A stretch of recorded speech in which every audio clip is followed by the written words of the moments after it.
But yeah, look, it's my pleasure to welcome Elliot and Todd Grant tonight. Again, they come from Baton Rouge and they've got a pretty good story to tell. So let's give them a really warm welcome tonight. So Todd and Elliot, we always start with the same question. Well, Emil normally does. It's just like, how did you even get started in real estate? And I'll let you decide who can start the story. Sure. I guess I got into it first. So I'll start. Before I start, can I just show of hands, how many people are in real estate full time? Okay. And how many wholesalers are in the room? And then how many investors? Gotcha. I just want to get an idea of who we're speaking to so we know how to answer our questions. So I got in real estate. Technically, I started in commercial real estate in Atlanta, Georgia. Has anybody heard of CBRE, commercial real estate firm? It's a huge firm, biggest commercial real estate service firm in the world. I was going to go to law school in Baton Rouge, and the first day I got down there, I got a job offer in Atlanta and dropped out and went to CBRE in Atlanta and worked there. I was there for about 15 years and was selling commercial office buildings. And I was me and three other people. We were on a team, and I started to realize, you know what? I feel like I really understand real estate, and I want to be on the principal side. But the problem was there was about a $350 million barrier to entry. So I couldn't just go buy an office building. So I wanted to get in single family. And while I was at CBRE, the crash happened in 2008, 2009, 2010. And I started buying single family homes in Atlanta. And so my background is single family homes. I did quite a few transactions where it was a very different market than what we have in Louisiana. But we were buying homes, selling them to investors in California, and then buying homes, then selling them to hedge funds, and then buying small multifamily properties. And that's how I got started. So my background is a little bit more not the corporate America route like El took. I was a little bit more, I worked for Compass Bank, which is a bank out of Houston. I was an oil and gas banker, and did that for a couple years, came back to Baton Rouge, and went in with a family furniture business. Our family is, I'm now the fourth generation of an Ethan Allen business in Baton Rouge. And I've done that. I still operate that business to this day, but I got my start in real estate in commercial. I was able to participate in the BP oil spill cleanup, which was 2009-ish. And I was young and single at the time, and used that as seed money to purchase my first commercial building, which is it's a 55,000 square foot commercial building that I now operate out of. And I've got a couple tenants. And so that's really my first experience. And then how we got started together in residential real estate was in 2017, right after the flood. For those of y'all that don't know, there was it was a 1,000-year flood in Baton Rouge, and we're cousins. Elle was down from Atlanta, and we were talking one day, and I've got so many friends, and we've all talked about doing real estate at one time or another and getting involved, but I couldn't get anybody to make the leap with me and jump. And so El comes down, and he's got some experience in his market of doing residential real estate. And so he had the experience and knowledge, and I had the knowledge of the local market and what was going on, and that was really how we got started. Yeah. And just to provide a little more, like, how do you do your first deal? Because that's the hardest part. For me, it's scary. And so I started networking, met a bunch of different people, and found a guy who I felt like really knew what he was doing. And I had money, but I didn't have any knowledge. And so I told him, look, what if I fund the deal 100% and we'll split the profits 50-50? And that's how I got my first deal done. And then we did one, and then we did two, then three, and just kept on rolling after that. Now, that was in Atlanta? That was in Atlanta. Mm-hmm. And what was the difference between Atlanta and Louisiana that you found? Everything. The tenant mix is different. The buyer pool is different. The pricing's different. We were buying in Atlanta, and then everybody's probably heard the buzzword hedge funds, like the hedge fund iBuyers. We really don't have that in Louisiana. In Atlanta, it's totally different because they were buying everything. And so we were buying properties at the courthouse steps. And then next thing you know, it's me versus Blackstone. And Blackstone would win every time. So just totally different. And then in kind of getting into what our business is a little different because we've tried to structure our business in Baton Rouge to be the hedge fund, to be that institutional buyer. So we've taken a lot of the institutional type models that they have to try to incorporate here. Can I expand on that, or I don't want to? So we're just a little more contrarian. We've got a flip business and we have a rental business. We have two businesses, but 90% of our time is in the flip business. It's how we make our money. The rental business just started because we wanted to delay taxes and to get long-term capital gains versus ordinary income. We really wanted to create a model that had stability because we're in a business that's just volatile. Real estate goes up and down, but we wanted something where we didn't have to, all of a sudden it changes and we're out of business. We wanted stability with our income, stability with our staff. We've got about 15 people and we wanted to stay there. We don't want it to be 15 one year, then 5, then 20. We wanted scalability and we consider ourselves like the D.R. Horton of house flipping. We don't build homes, but we flip homes. But when we're buying materials, we're buying in bulk. We're buying 20,000 feet of flooring at a time. We're buying 1,200 gallons of paint at a time, but we're getting big discounts to do that. So a lot of our profit is in the discounted materials, having the labor in-house. We self-GC, we self-broker. So a deal where somebody else may break even, we could still make $15,000 or $20,000. But all that does is it allows us to pay more and be more competitive on the buy side. Another way we try to be institutional is the way we capitalize our business. A lot of people want to be in real estate, but they don't have money. And so it's other people's money, it's bank debt. Well, we've tried to keep it within. And because of that, we've grown a lot slower than other people. But it's been a grind to get where we are, but it also leads to more consistency with stability in our business. And the other thing we do is dollar cost average. We're gonna buy a house a week and sell a house a week. And it may not be every week, some weeks it may be 2 or 3, but in general, we're gonna buy about a house and sell a house every single week. And we know there's times when we're gonna lose money on a round of homes, but that's okay because we know if we renovate a little cheaper, buy a little better over a long period of time, we're gonna be successful. But knowing there's gonna be times when we do lose money, but that's okay because we're gonna buy cheaper as we're selling into a loss.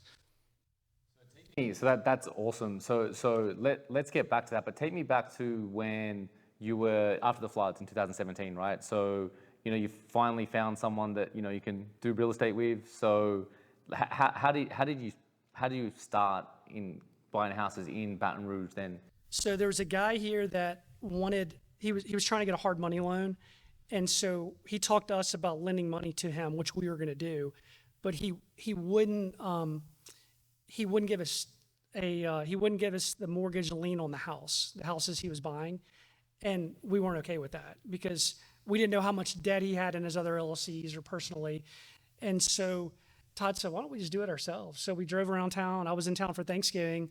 We knew nothing about flood homes, but they were cheap, and we thought, well, if we can buy homes for $30,000 to $60,000, like what are we really going to lose? They're not in a flood zone.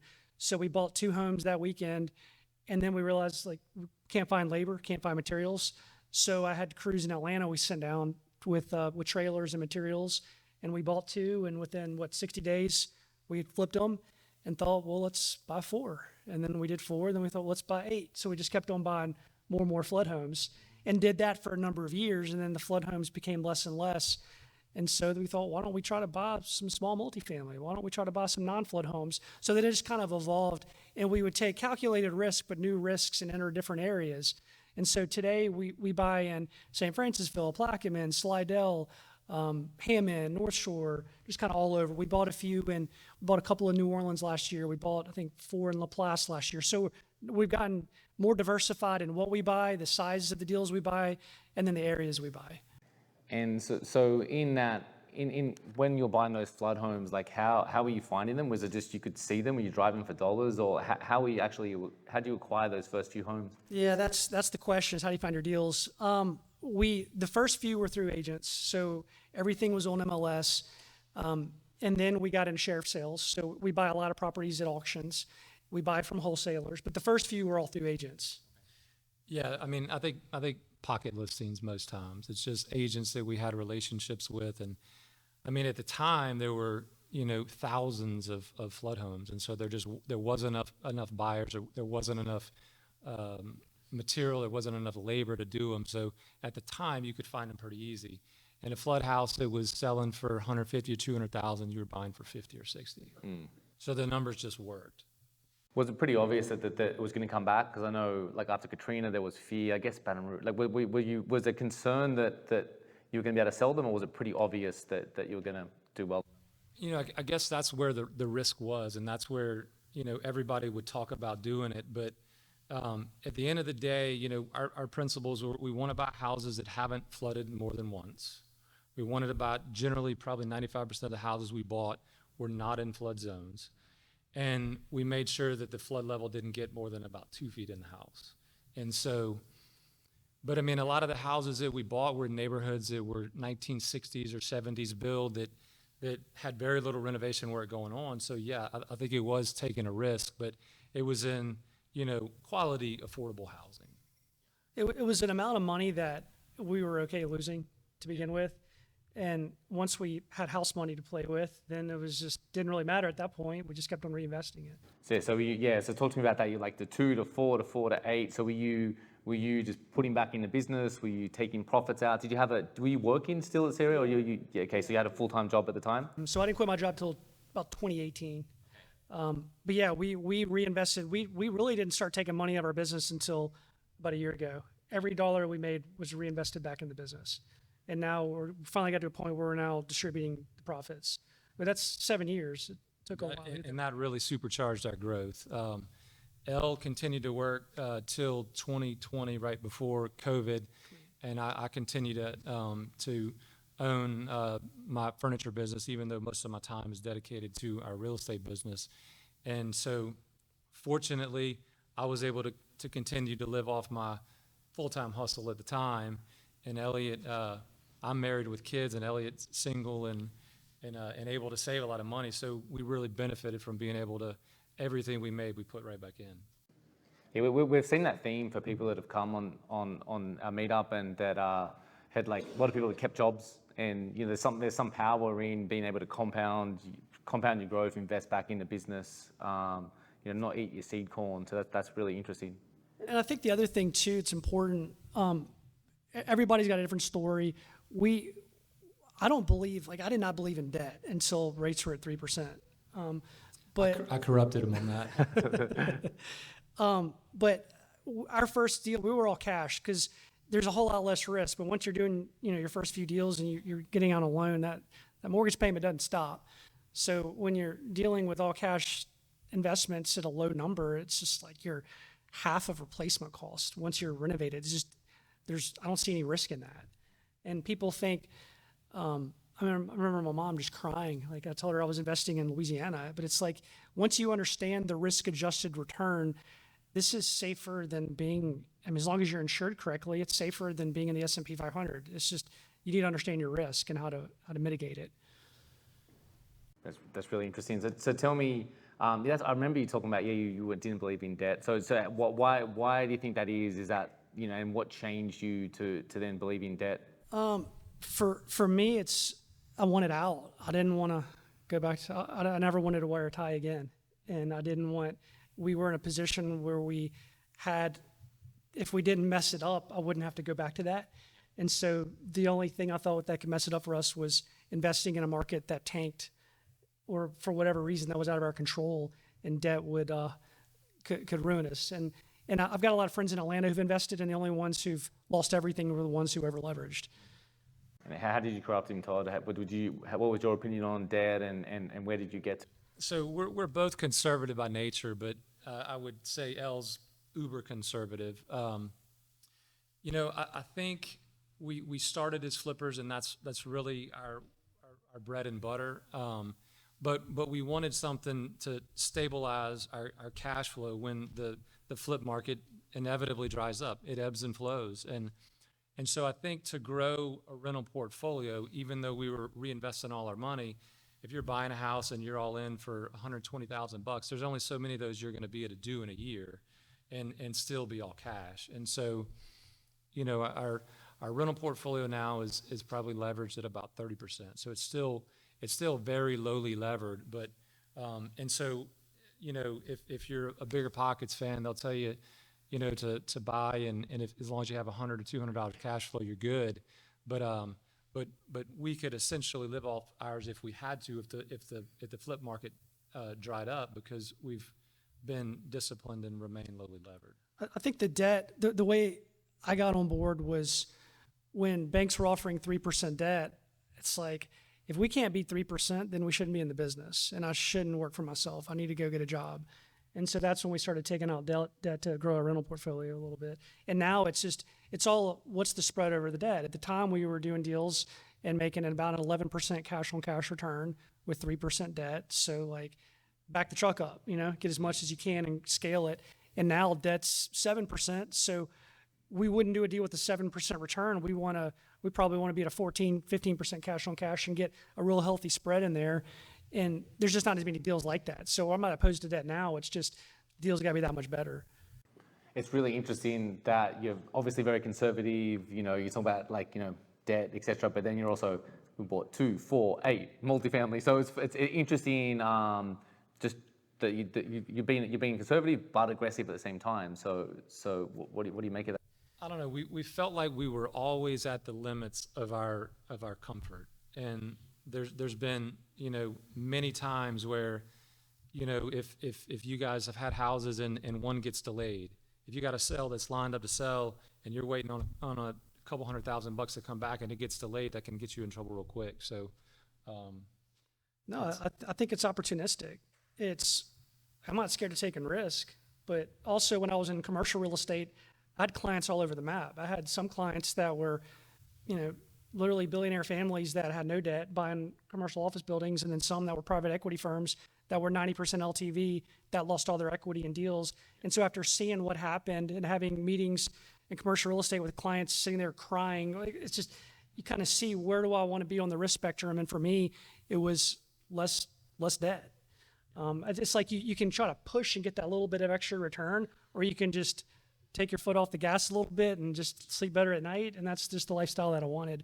But if there's a market that we're seeing a really safe risk-adjusted return, we will go all in without hesitation. And we've done that. I mean, we did it with Baton Rouge. We bought a lot of properties here. Yeah. So. And when did you make? So you mentioned that you were doing the single families, and then you got to this point of like, let's do some multifamily. Talk to me about maybe your first multifamily, and I guess you did it in Atlanta, right? But your first multifamily in Baton Rouge, what was that like? Got it. We bought we own some duplexes, some fourplexes. We got an 18-unit apartment complex. We have a mix kind of in that range. I think we've about 12 small multifamily properties now, I think is the number. And we didn't really know if it was going to work, but it was just felt cheap.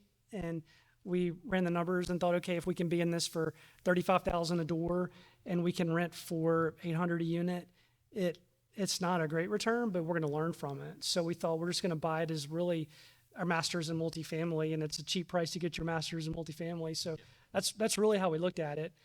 And then the other stuff, it was so cheap. There was a lot of investors that were going after the single family at the time, but very few are going after the small multis for whatever reason. And now it's changed. But we could pick those off, and I wish we would have bought more. We didn't know how good of a deal we were getting at the time we were buying those.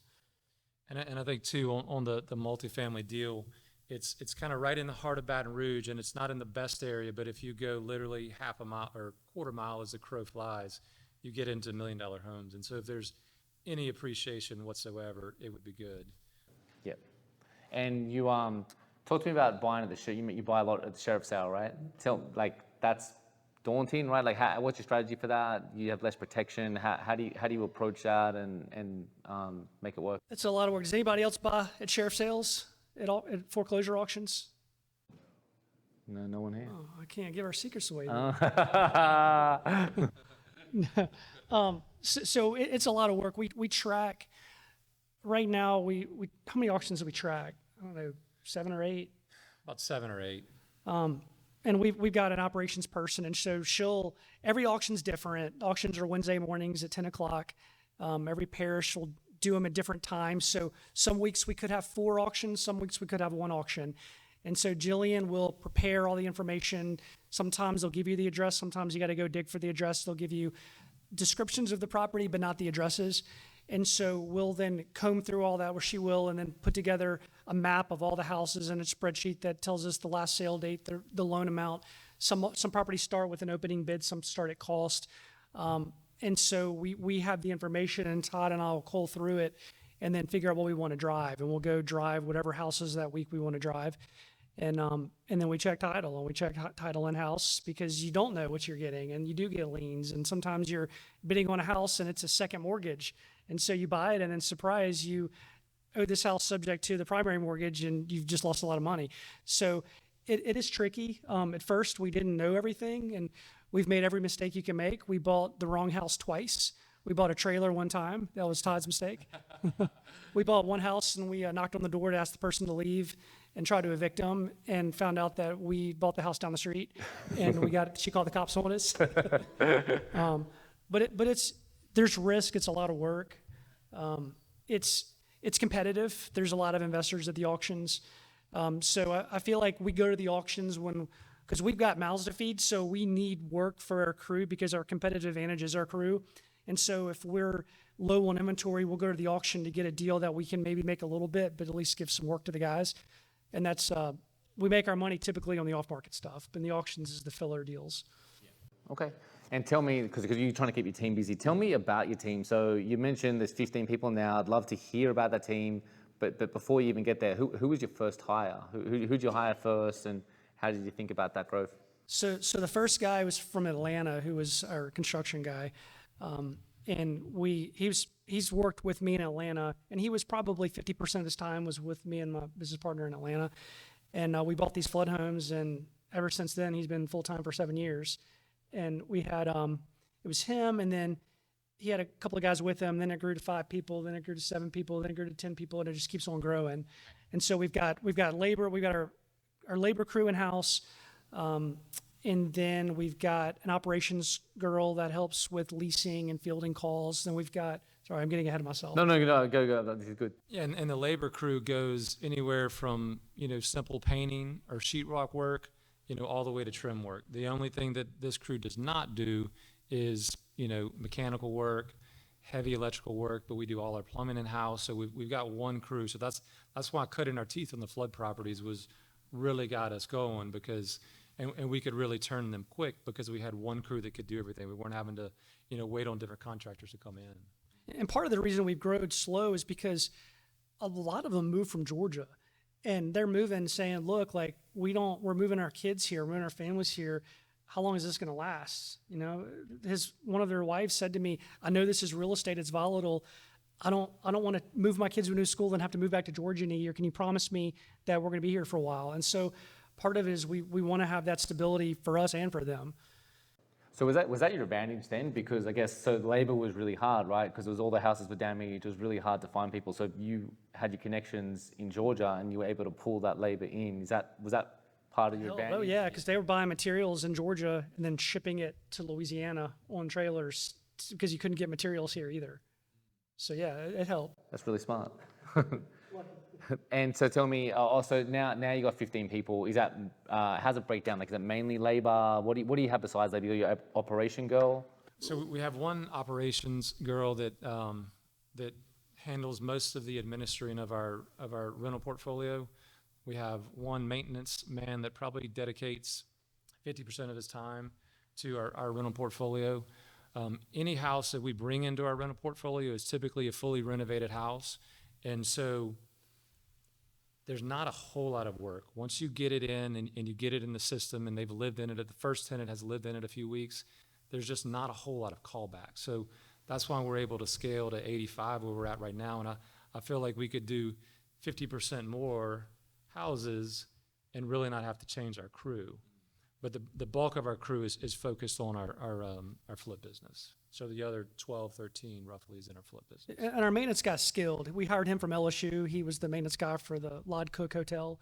And when you're selling houses, you get the buyer punch lists. You probably all know, and that's just a little more technical. It's it's watched more closely with buyers and inspectors. So it's got to be done right. And so we'll have him do the repairs for the maintenance, and then also help out with the more difficult buyer punch list items. And then the other crew, the 12 people in the labor crew that focus just on rehabs, they'll get to a house from 0% to 98%. And how do you, who do you have an in-house realtor that lists your properties? Do you use a realtor? It's you? So I've got a broker's license. Yeah, broker's license, okay. We've got a few a couple agents, but that's not our focus. It's investments. Okay, cool. And what are you seeing in the market right now? I mean, obviously, COVID sort of shifted and interest rates. Like, how have you felt? Yeah. So I jotted down a few market notes. The retail house sales market, from our perspective, it's stable. There's some people that say, "Oh, it's the worst market ever." I mean, we love the high rates. It's been great for us because it's just gotten rid of a lot of investors that are using hard money loans. But the sales side, it's propped up. You really hadn't seen much shift in pricing, at least in our core market. The home investor market, I would say, is back to reality. I think when you look at the last 20 years, interest rates have gone down, which has propped up the investor side of the market. All that's changed. So now we're kind of at capitalism the root word is capital, and you need to have a value to the capital. And so I think these high rates are probably a healthy thing. The mistakes are not forgiven in this market. When we're flipping homes, we got away with a lot back in 2021, 2022. That doesn't exist anymore. Full rehabs are easier to sell. The lipstick rehabs are just tougher. Insurance is becoming a major component of deal analysis, which it's never been that way. Baton Rouge a little less so, but the second we get out of Baton Rouge, even in Denham, we're underwriting the insurance just as much as the construction rehab amount of the house. It's very difficult to find qualified tenants. I don't know if it's the case in here, but in Baton Rouge compared to Georgia, it's a different world. It's hard to find. We'll have 75 prospects before we find a qualified tenant. Let's see. I think right now it's harder to predict the future than it's ever been. And I think just everything's manipulated. Everything's manipulated by the government and where rates are going. And I think I would say the market, the way we look at it, it's on a tightrope, because it's like, if rates go up a little bit and we get to 8%, 8.5%, I think the market's just going to stop. If rates go down to 6.5%, I think the market's going to rip. So we're kind of like in this in-between spot where it could go either, and we don't really know what to do. So we try to really set up our investments in a way where every night when I go to bed, I don't really care what happens, because we're protected on the downside, we're protected on the upside. So in the last year and a half, we've really been trying to really grow our cash position for that. Do you have anything to add in the market? Tell me about did your experience with the furniture store and building that, was that helpful in the real estate and management of people? Like, how did that apply? Yeah, there's one lesson with that I wanted to mention, and that was with Katrina. If most of y'all are from New Orleans, y'all experienced Katrina and the devastation. And our furniture business, I was about 3 years in at the time, and it exploded in about a month's time. Our business tripled. And so it was, of course it's fun, times are good, money's good. And so, and it was fun to be able to manage on the way up.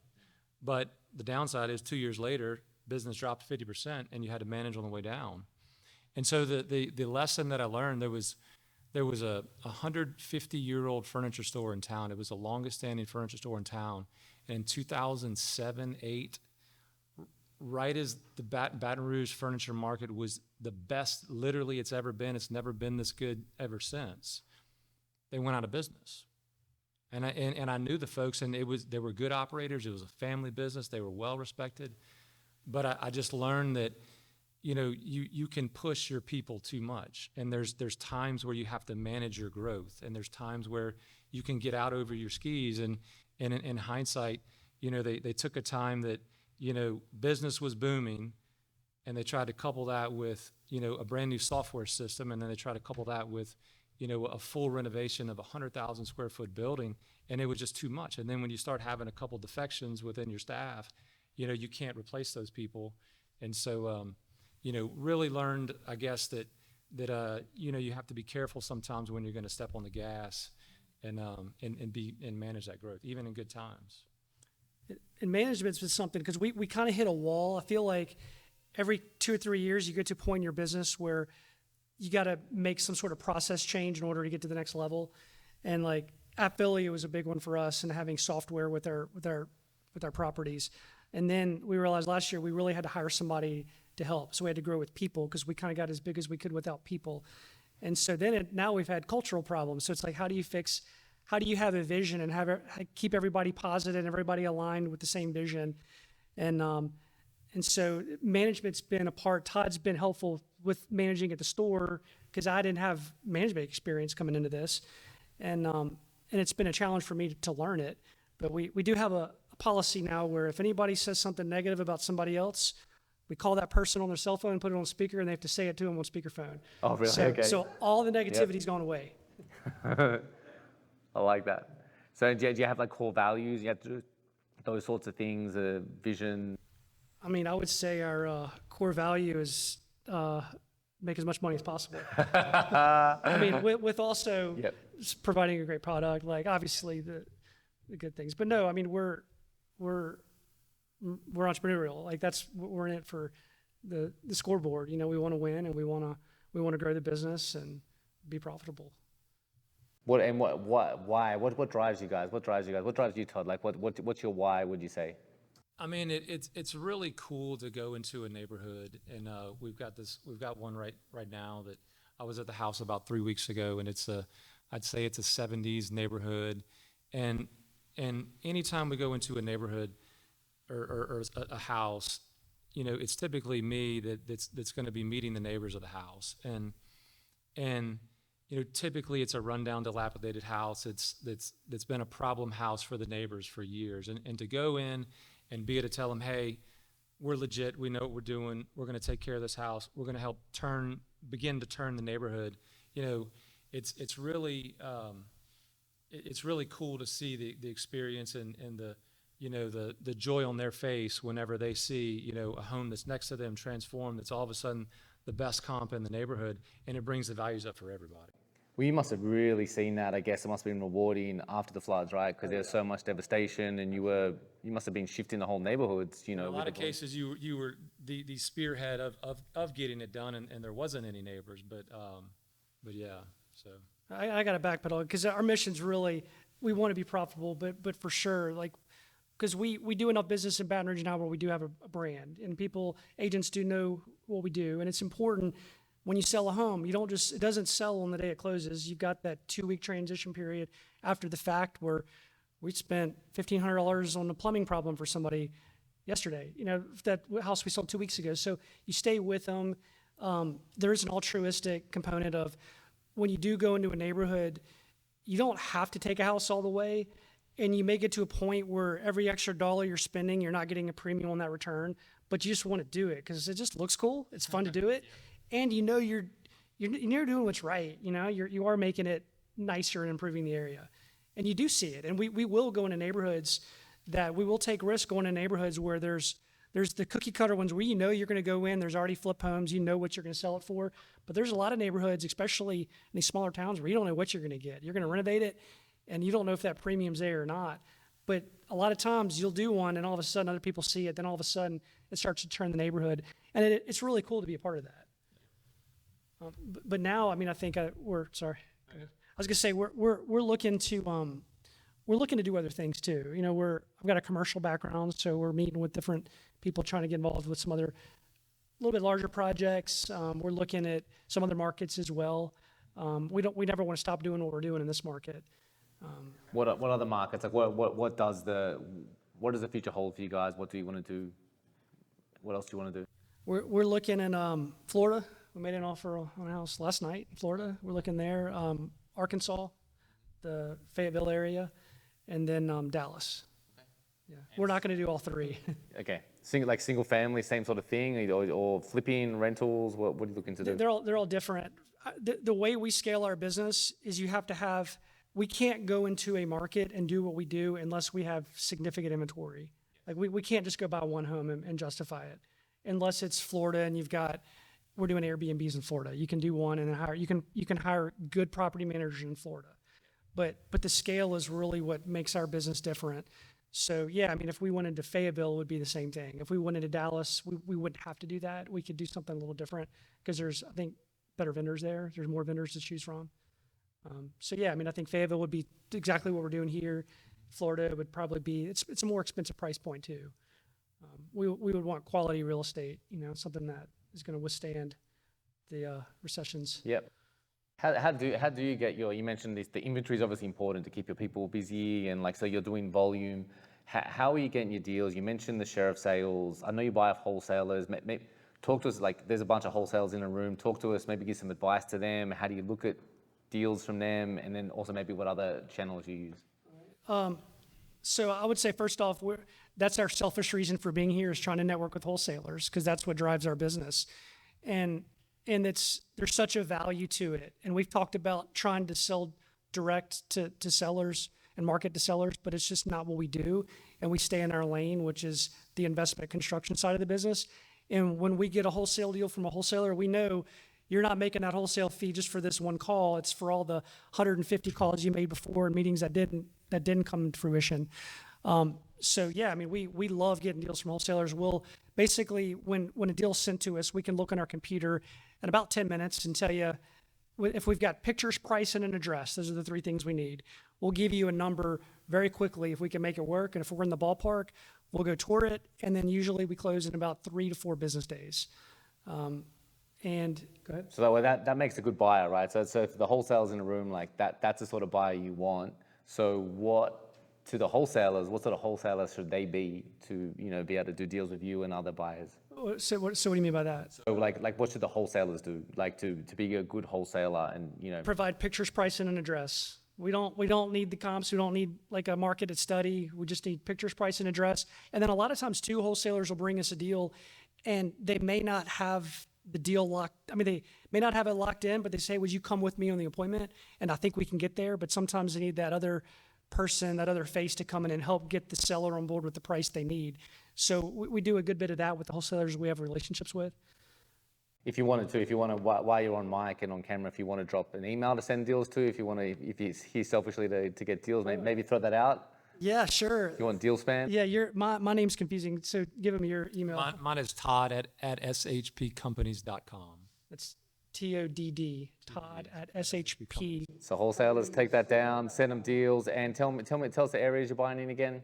So we buy as far north as St. Francisville, as far west as Plaquemine, as far south as Laplace, and then as far east as Slidell. Within about an hour radius of Baton Rouge. We've been to New Orleans East. We've ventured into Slidell, but about an hour and a half, because our crew will travel there. And outside of that hour and a half, it becomes, you lose some of your efficiencies. And price point anywhere from 140 ARV on the low end, and we'll go up to as high as $1 million on the high end. We always try to have one or two nicer flips going on at all times, but that's not really our core business. Yeah, because talk to us about, I know it's not your style, but just I find Baton Rouge really interesting because you have the nice properties in some areas and you have some of those really cheap properties. How do you view those? You guys don't do those ones, right?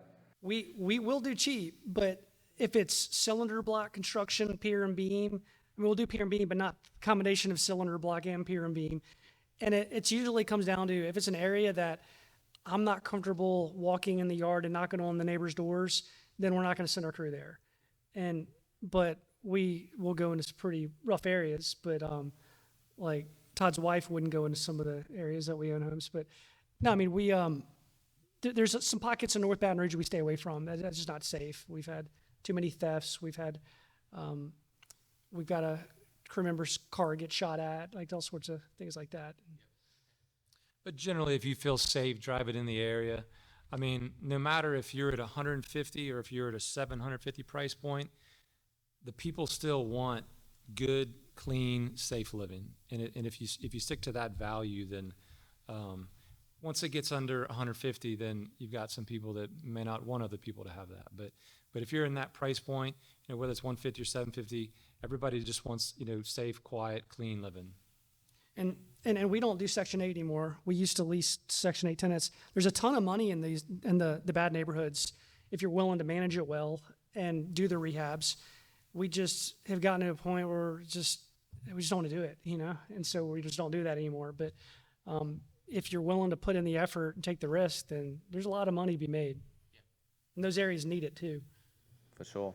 And to what other acquisition strategies do you use? Are you wholesalers, sheriff? Are you buying off MLS? Like how else are you finding deals? Yeah, we buy quite a few from agents too who have a fixer-upper, and they know the second they list it, they're going to get 70 phone calls and they're going to get 20 offers, and they just don't want to deal with it. And so they'll bring it to us, and then we buy a lot of stuff just off market that way. We buy from neighbors who will drive by the house and talk to our construction crew and say, hey, what's going on? I've got a house. And then they'll give us the number. We buy that way. It's all of the above. Okay. And what advice would you give to people that are like starting in today's market, that want to start flipping or buying rentals? Like what advice would you give to those people in the room or on the camera? All right. I would say, I made some notes on this. It's okay to feel overwhelmed and frustrated because it's not easy to get into this business. And people are like, oh, go make a bunch of offers. Well, like, where do you start? And how do you underwrite a construction project when you've never done one? And how do you negotiate with vendors that are unreliable and you don't have a history with them? So understand that that's normal and be patient. I think the best way to do it's house hacking, obviously. Like, buy, occupy it, rent out, Airbnb some of your rooms, or move into the house, get a good mortgage, pay it down a little bit, let it appreciate, then move into another house and keep your old house as a rental. If you're buying just an independent third-party deal, put in some sweat equity. Just learn how to do the rehab yourself. And that way your basis is a good bit lower. I think it's important, not everybody would tell you this, but I think it's important to do your first deal all cash. And it takes effort. You got to save a lot to get there. And even if you're going in with multiple partners, even if you have 5 of your buddies and you're buying a flip home together, even if you lose a little bit, whatever it is, but I think it's so important that first deal, just do it cash, and it's a learning experience.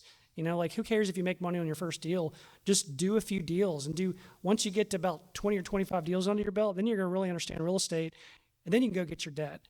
But just either go in with your friends or partner with somebody that knows what they're doing. The way I got in it was partnering with the person where I was the equity, and I knew he knew what he was doing, and I felt like I could lose, but at least I'm going to learn a little bit as we go along this process. And there's all the comments I had. The only thing I'll add is I think it's important to know you're not going to have every detail figured out before you get in. I've always used in the entrepreneurial ventures that I've been in the past, I've always used about the 75% mark. I research it, I put in my due diligence. Once I get to about 75%, I'm confident in proceeding with the deal, and I know if I'm going to work hard, I'm going to figure out the other 25% along the way. You're not going to figure out everything along the way, but when you're invested in homes and your buy price is $50 or $125,000, as long as you're making a reasonably educated buy, there's just not a whole lot of risk. Mm-hmm. That's good. That's good advice. We'll go to questions from the audience in a second. So if you've got questions, think about them. You got some notes? Anything we haven't gone over that you want to go over? I think that covers it. We didn't even collude before this. I just made some notes. And you guys are prepared. I like it. I didn't want to ramble. So for you guys, how many rentals do you want? Like you got, I think you said 85, 86 or something. Is it, what's your goal? Is it a unit number? Is it a revenue, cash flow number? Like what's that goal look like? To me, it's just, I just want to have fun, and I want to, because what we do, it's the same thing literally over and over and over and over and over again. And so it's fun to have some different projects, some different flip homes, but there's really I don't have a goal with that. And I don't really look at ourselves as real estate people, even though we are. Like, I just look at ourselves as investors. But I can tell you, if the Dow Jones went down to 15,000, we're going to try to sell as many homes as we can and buy the stock market. I'd be gone tomorrow, Yeah. So we're always looking for that next opportunity, whatever it is. But I really don't care to have too many more rentals in Baton Rouge. I think we've got plenty of exposure in that market. I would rather invest elsewhere at this point. And I don't want to stop doing what we're doing. I mean, maybe grow our flip business instead of doing 50 deals a year, maybe go to 75 or 100. Like, I would enjoy that, but that's just, it's quick. It's you're in and you're out. But from a rental standpoint, I'm content with where we're at. And you don't want to do more in Baton Rouge. Are you trying to diversify? Is that a strategy? Is that why you look at other sure. markets? Because it's very obvious to me. You look at the real estate from a investing business mindset. You got that overlay. It's not just properties. You're thinking dollar cost averaging and diversification. I think it's really interesting, and obviously working for you guys. So far. What about you, Todd? Are you same sort of thing? Are you happy at that level, or what are your goals? We've never really set out to have a certain number. We've just set out to if the numbers make sense for it to rental, then we're going to keep it. If the numbers make sense to flip it, then we flip it. And just the way the market was cycling in the first 5 or so years that we did it, it was 12 to 15 a year that we'd keep because the numbers drove us to that and it made sense. And in the last 2 years, as insurance has increased and property taxes has increased, the return on your rentals just hasn't been there. Rental rates haven't increased at the same rate as those other two. And so in the last couple of years, we've probably accumulated maybe 5. And so we're really just going to be market driven and watch the data, and whatever that tells us to do, that's going to determine whether we're going to keep it or not. So if it turned again, I'd be the one saying, hey, let's take on a little bit more debt and let's grow the portfolio. But we both are in agreement that we're coming to a level in Baton Rouge where it probably makes sense to spread it out and go, invest somewhere else. We kind of look at it from a football analogies. Like, we want to run our business the way Nick Saban would run his football team, just processes and systems and consistency. And that's really all it is over a long period of time. And just making tweaks and trying to get rid of your bottlenecks. And then from what we're buying, it's a Joe Burrow perspective of whatever the defense gives you, you just go at that angle. I know that sounds cheesy, but it's kind of true. Like, if the rentals aren't there, we're not buying rentals. And if Baton Rouge isn't there, we're not buying a Baton Rouge. It's just kind of is what it is. I like the analogy, except for the Nick Saban part. But He's gone now. He's irrelevant. That's really good. Cool. Well, we've got some questions from the audience. Who's got a question for Todd or Elliot? John, do we have a mic or not? Or no? Just, John, you can ask. I'll repeat it for you. Just yell? Okay.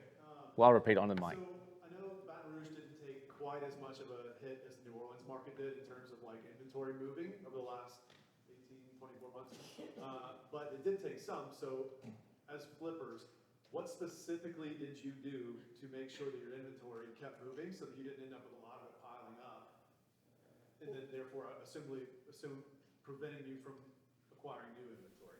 We are market sellers and we're market buyers. It doesn't matter what we do. We're going to keep on lowering our price till it sells, and we sell quick. So you're buying low enough that you still have that room to drop down to whatever the market dictates and get the inventory? Not always. Sometimes we take a loss. I mean, we're not gonna wait around and hope the market gets better, because the market's a market. It could go up, it could go down. What if it goes down a lot more? Then we would regret not getting our cash back. So for us, it's all about the volume of moving your money. Because if we can make, call it 15% per flip, and you do it twice a year, that's 30%. If you do it 3 times a year, if you're doing 2 deals at 20%, that's 40, but 3 deals at 15%, you're making a little more. So we just want to keep our capital moving. And we know that if we're struggling on the sale and we're losing money or we're breaking even, we know our competitors are feeling the same thing, probably a little worse, because they probably bought a little higher and renovated a little more expensive. So we just have confidence in our business, knowing that if we're market sellers and get rid of it, we're going to be able to buy that next round a little cheaper, and then we'll be okay for the next round to make up for it.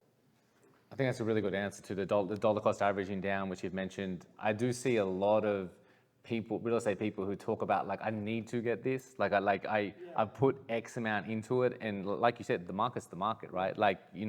You can not sell something to not make a loss, but if the market price is a loss, you've already lost. You're just holding on to it, right? So the market is driving you, which I think a lot of people make that mistake of not letting the market drive them.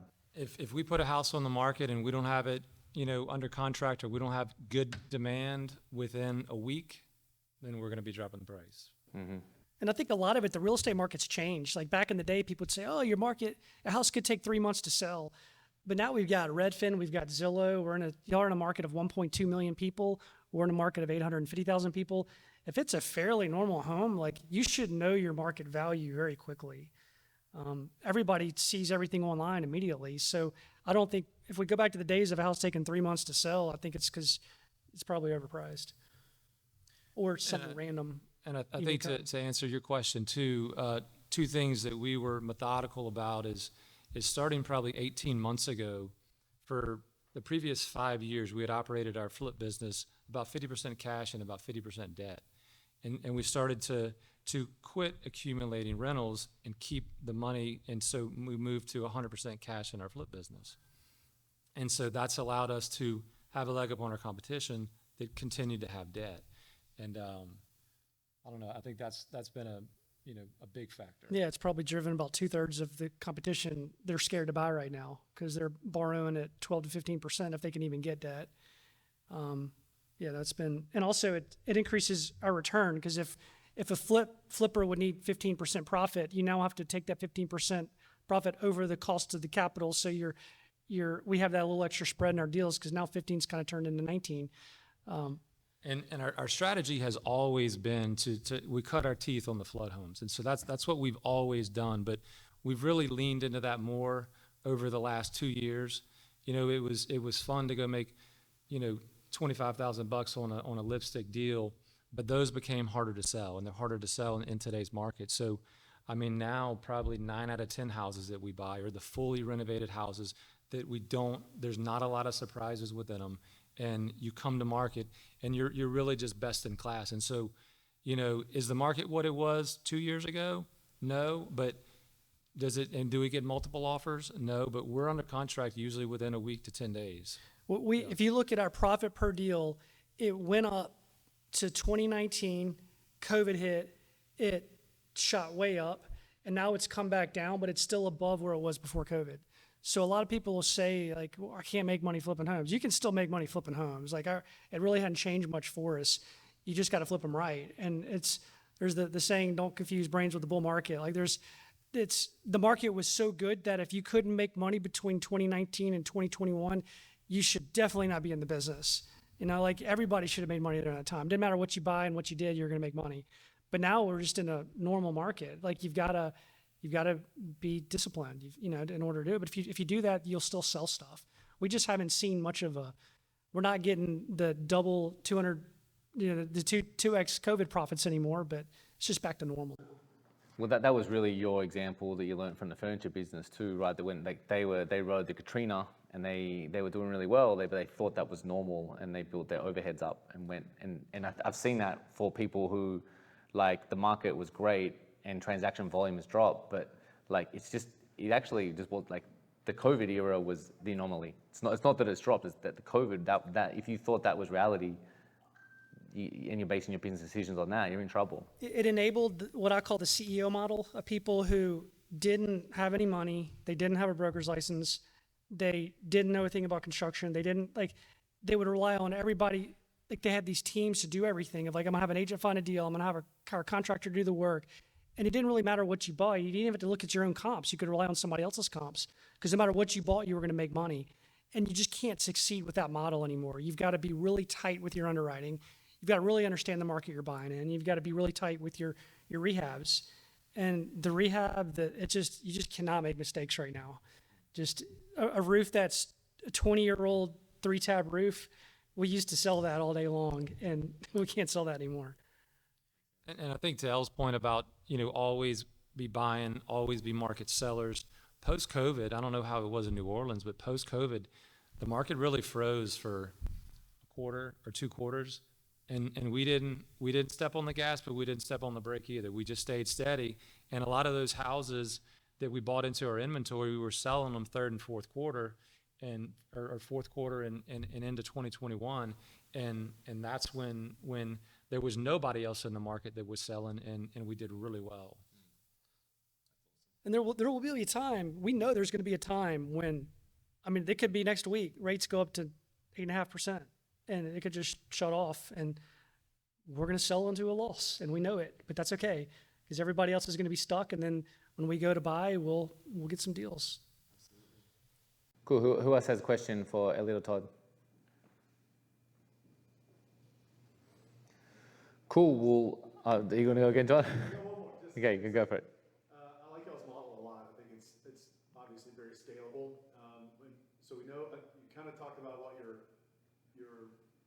ideal margins are, profit. When you keep saying that you take a loss, I think it's probably important, especially for the people in the room to know who are interested in doing it, self included. What's a loss to you?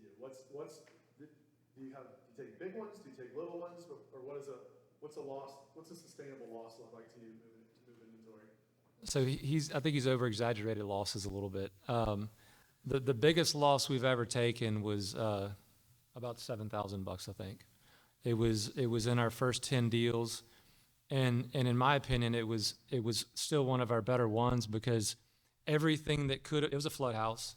Everything that could have gone wrong went wrong, and I don't think he was doing our bookkeeping at the time, and I think the books weren't in great shape, so they showed that we made a loss. But I mean, I think we're more market sellers, and if you've got a little margin in it to start.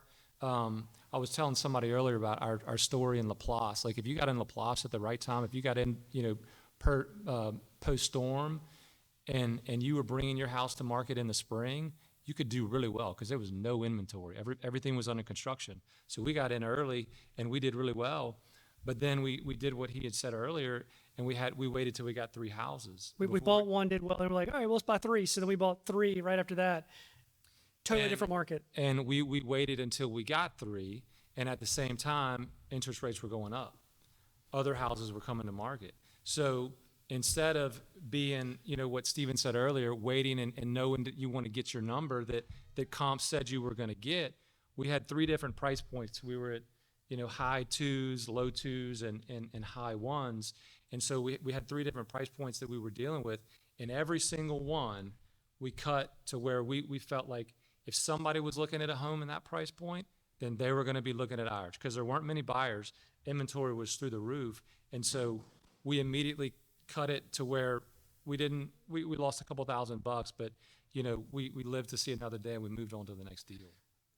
The way we look at it too is if we're not breaking even or losing a little bit of money here and there, we're not taking enough risk just with the volume we're doing. And a lot of it's just, some of it's because we really needed a deal for our crew, and we'll buy it close to break even sometimes and pay stupid, just buy stupid. It happens. But no, I mean, we go into areas and we'll buy certain types of products too, where it's just unknown. And sometimes we get lucky and sometimes we don't, but we learn something from it and move on. Can I? Because I think I would describe what you've said. I think in this way. Tell me if I'm right or wrong. It's not about loss. It's just about you've made your money when you bought. Like you've made this decision. You bought this property. You put the money in, and now you want to. When it's ready to sell, you want to turn your cash. So you're not fixated on what you thought you were going to make. You're just like, it's time to move. So if it's a loss, it's a loss. Like the market is the market. Let's get that money. Let's turn it into the next thing. That's really what you're saying, right? Yeah. I mean, in Laplace, we knew that if we sold those 3 houses in Laplace, we could probably, if it was literally 3 months earlier, we probably would have made 120 on them, maybe 150, somewhere in that range. Like we would have done well. But we're not going to wait. We're not going to wait for the inventory for the inventory to clear to get that. So we're the worst comps. I bet everybody else hated us. But we got our money back and we moved on to the next deal because we're not going to take the risk because insurance was up, rates were up. At that point, nobody knew what was going to happen with buyer demand. Rates doubled, and then it's like insurance. There's very few providers. Rates have doubled. There's one of our friends in Atlanta, or in Baton Rouge, bought 30 houses. They all hit the market at the same time in Laplace. So we've got all this inventory. What's different in Laplace is people moved after Ida, and they didn't come back. Baton Rouge, they came back after the flood. So we didn't know what was going to happen. And so we just got out and took our little loss and moved on. And we didn't look at it like, oh, we lost 120 grand. We looked at it like we've got our cash back, and I don't want to say the word or hear the word Laplace ever again. Awesome. Cool. Stuart, what do you got? So for construction costs, let's say you're dealing with a house, multiple houses in the low 2s, you kind of use the same materials, copy and paste, paint, floors, cabinets, countertops, throughout the same to kind of streamline that process? Yeah, I think a lot of entry-level flippers will get too into the weeds on your finish schedule. Our houses, if you've seen one, you've seen them all. I mean, we try to make a little custom touch at each house, but like you said earlier, we buy 20,000 square feet of the same flooring every time. We have the same contractor installing it. He knows what he's getting. He knows the material. It's the same thing with the tile. If you've seen one shower, you've seen them all. It's the same. We use the same tile in the shower. So all of our paint, we're buying thousands of gallons of paint at the same time, and all of our rental properties are going to be the same materials they're dealing with. So there's not having to keep track of, hey, this house has this flooring, this house has this flooring. It's all the same. When do you make that adjustment from a $200,000 house to a $350,000, $400,000 house? That's a good question. I don't know. You may have a different opinion. I think about 300,000 is about that number. Anything under 300, we do hard surface floorings throughout the whole house. We do custom showers in every house we do. We do granite countertops in every house we do. So and that's from a 150 to a $300,000 house. So 150, they're licking their chops to get in that with granite. And same with 300. A lot of the newer DSLD type homes, they don't have that at the $300,000 price point. So I think when you get over that 300,000, I think you might have to start looking at some different finishes. And if the bones of the house can sometimes be a little bit different, not so cookie cutter. And so I think you might have to customize a little bit, but I don't know. Yeah, the more expensive market just depends on that, on the comp set. Because some of them you don't have to do much at all. And usually we're not doing the more, like we did one last year was 750 that like part of it was renovated. So those are the tricky ones because we prefer to go in where we can just do everything. We don't want to have to try to save stuff and change our finish schedule because it's like, God, we get our flooring so much cheaper just by buying in bulk that if we have to go to something else, now we're paying double for the material. But there's not a whole lot of difference in our finishes. I mean, some of the tile we may, for the really expensive stuff, we may use different tile in the bathrooms, different fixtures, but the paint's gonna be the same. We do have a higher end flooring we use for higher end homes. It's just not that much more. Is it still copy and paste for those higher end in terms of materials for flooring? Yeah, Shower tile, things like that? I would say we're doing mostly vinyl, even in the higher end stuff. You can put vinyl in $1 million home now. The vinyl's that good. So the flooring's the same. It depends on, our core business is sub 300. So we will do a handful of 300 plus homes. I don't know, anywhere from 4 to 7 in a year, but it depends on the house. I think the bones of the house are different once you get above that level. So it's harder to, hit rinse and repeat. And I'm heading up our construction crew. I'm heading up our finish schedules. And so for me to do that one-off deal where you've got to customize everything, I'd much rather do, the rinse and repeat because this deal is going to take me twice as long as the other one. And my contractors are going to be calling me saying, hey, we're short on tile, can you order me more tile? And it's instead of reinventing the wheel every time, we try to do the same thing every time. We're not Chip and Joanna. And we don't want to be. Cool. All right, and you guys going to come to Gattuso's afterwards, right? So Todd and Elliot will come to Gattuso's afterwards if you guys want to network more and ask them more questions. So thanks, guys. I really appreciate you coming down. That was awesome. So let's give them a warm welcome.